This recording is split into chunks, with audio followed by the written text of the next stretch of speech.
কাঠফাটা রোদ আর অসহ্য গরমে পুড়ছে ফ্রান্স।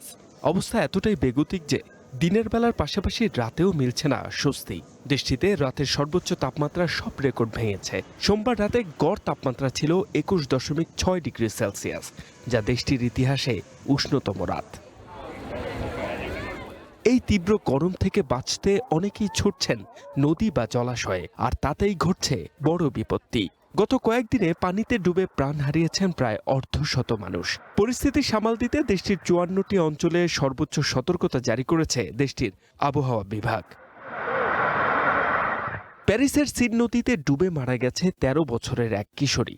অন্যদিকে রোদে তপ্ত হয়ে ওঠা বন্ধ গাড়ির ভেতর থেকে উদ্ধার করা হয়েছে 2 শিশুর মরদেহ। এই অবস্থায় যেখানে সেখানে সাঁতার না কাটতে সতর্ক করেছেন সংশ্লিষ্টরা।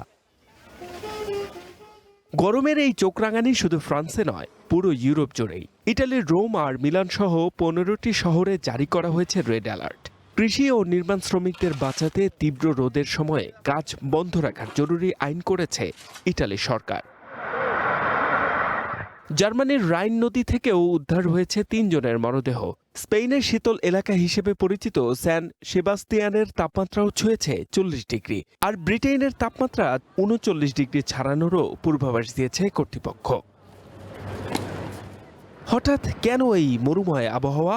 জলবায়ু গবেষকরা বলছেন, ওমেগা ব্লক নামের এক বিশেষ আবহাওয়া পরিস্থিতির কারণে সাহারা মরুভূমি থেকে গরম বাতাস ধেয়ে আসছে ইউরোপের দিকে, আর জলবায়ু পরিবর্তনের ফলেই দিন দিন আরও ভয়ঙ্কর হয়ে উঠছে এই তাপপ্রবাহ।